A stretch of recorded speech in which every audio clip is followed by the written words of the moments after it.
We need to handle this up. Harlem. After Schultz's death. Harlem, New York. Late 1940s. When the name Dutch Schultz appeared on the front page of New York newspapers, it was often accompanied by words like violence, gang, war, extortion. And when news of his death was confirmed, many outside Harlem believed that a threat had disappeared. But Harlem didn't think so. In the underworld, the death of a powerful man doesn't bring order. It creates a void that everyone sees, but no one wants to be the first to step into. According to historical records, Dutch Schultz was more than just a gambling tycoon. He represented a brutal form of control, direct intimidation, public violence, and a disregard for long-term consequences. This is what made Schultz a name closely watched by both the police and the federal authorities. And when Schultz fell, what disappeared was not the violence, but the temporary balance he had created through fear.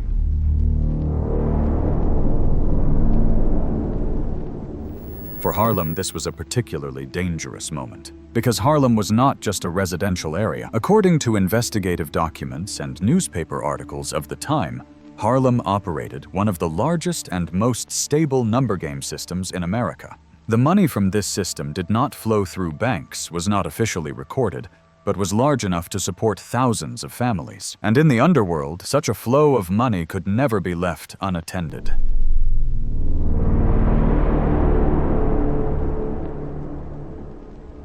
When Schultz died, the question wasn't, is Harlem freer now? But rather, who will be the next to try to touch Harlem? According to historical studies of the American Mafia, other organizations, especially the Italian Mafia, were not blind to the value of Harlem. They had closely observed Schultz's period of pressure. They had seen what violence led to, and they didn't want to repeat that mistake. What caught their attention wasn't Schultz's death, but another far less noisy detail. Harlem did not collapse during the period Schultz exerted pressure. There were no prolonged street wars, no large-scale riots, no full-scale police crackdowns. An area that should have been engulfed in flames remained surprisingly stable. According to later records and analyses, this could only have happened if a control mechanism existed within Harlem. Unofficial, not written down, but strong enough to prevent things from getting out of control. And as outside organizations traced that mechanism back, a name emerged increasingly clearly: Ellsworth Raymond Bumpy Johnson. At this point in history, Bumpy Johnson wasn't a legend. He didn't appear in the newspapers as a big boss. He didn't seek attention. But in investigative reports, in indirect accounts, and in the daily workings of Harlem, his name was constantly mentioned as a fixed point. And that's why after Dutch Schultz's death, the New York underworld didn't look at Harlem with schadenfreude. They looked at Harlem with a very specific question. If Harlem hadn't fallen, who was keeping it standing? Why didn't the Italian Mafia flood Harlem? After Dutch Schultz's death, something that seemed obvious didn't happen. Harlem wasn't invaded. There were no convoys of cars speeding into the neighborhood. No new names appeared openly on the streets of Harlem. There was no hasty takeover like many had witnessed in other areas of New York. For those familiar with the underworld, this was unusual. According to historical studies of the American Mafia, the Italian Mafia was at its peak of organization at that time. They had a clear hierarchy, a network spread throughout New York, and most importantly, they were very good at exploiting power vacuums. In theory, Harlem after Schultz's death was a perfect target. Large amounts of money, low formal protection, a community that had been pressured by Schultz for a long time. So why didn't they jump in? The answer lies in the lesson of Dutch Schultz. Schulford did exactly what the Italian Mafia wanted to avoid. He used violence openly, constantly drew the attention of the police, and kept the press following his every move. The result was increased federal investigations, consecutive trials, and ultimately Schultz's own death. For the Italian Mafia, this was not a personal failure. This is a classic example of bad for business. According to historical records, the Italian Mafia at that time did not seek territory at all costs. They sought stability, long-term profits, and most importantly, silence. The noisier an area is, the more likely it is to attract the attention of the authorities. And Harlem, if seized by violence, would become a hotspot that no organization wanted to take on. But there was a deeper reason. Harlem was unlike any other neighborhood. According to numerous articles and social analyses of the time, Harlem was a very tightly knit community. People knew each other. The numbers game was intertwined with daily life, and any blatant outside interference risked a neighborhood backlash. For the Italian Mafia, this meant an uncontrollable risk, and then upon closer inspection, a detail made them stop.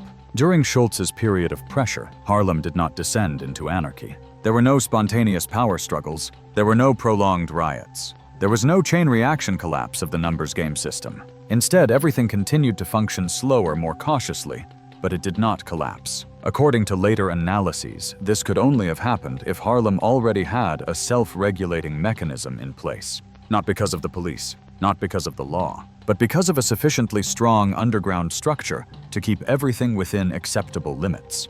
This is the moment the Italian Mafia began to ask questions. Instead of acting, they didn't ask, "How do we take Harlem?" but "Who is keeping Harlem quiet?" This question was very different, and it shows how the Italian Mafia viewed the underworld not through emotion, but through efficiency and risk. According to historical records and research, when tracing back the connections within Harlem, a name keeps emerging. Not loudly, not on the front page, but mentioned in investigative reports, indirect accounts, and how conflicts were quelled before they erupted. That name is Bumpy Johnson. And it is here that the Italian Mafia realizes something crucial. Harlem was never truly empty. It was simply protected in a way that outsiders didn't easily recognize.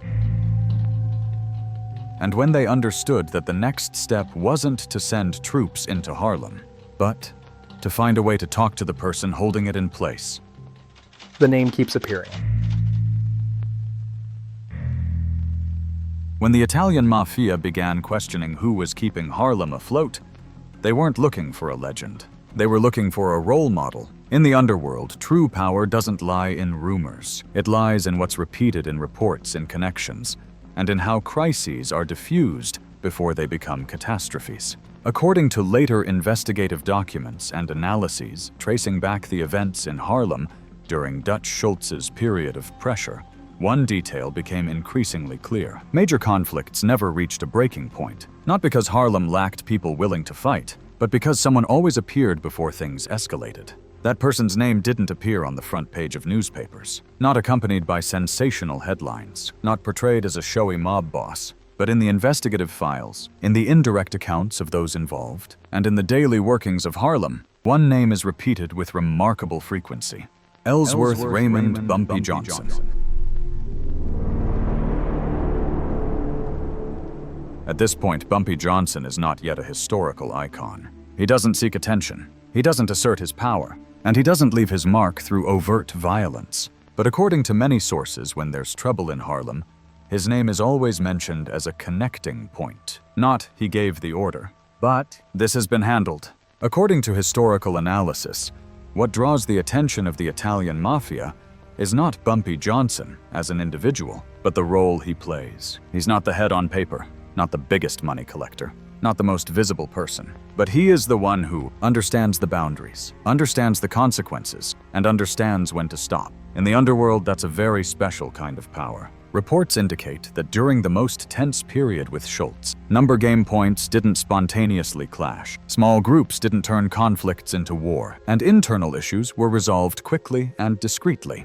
This wouldn't have been possible without a person respected by both sides. Not respected out of fear, but respected for effectiveness. According to the Italian Mafia's assessment, such a person is worth more than an army of soldiers, because an army makes noise while the balancer creates silence. And in the underworld, silence is an asset. Also, according to later studies, the Italian Mafia began to see Bumpy Johnson not as an adversary, but as an unmissable variable. If they acted without considering him, Harlem could descend into chaos. And if Harlem is in chaos, everyone loses. The important thing is there is no evidence that Bumpy Johnson claims power himself. On the contrary, his power is attributed to him by others through the way they behave.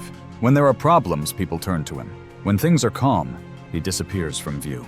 And it is this silent presence that leads the Italian Mafia to a crucial conclusion. Harlem doesn't need a takeover.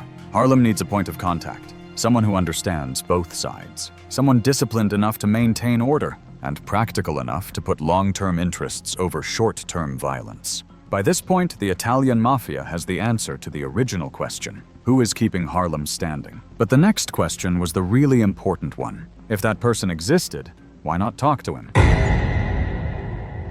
And it was from that question that a secret meeting, no minutes, no witnesses, began to be arranged.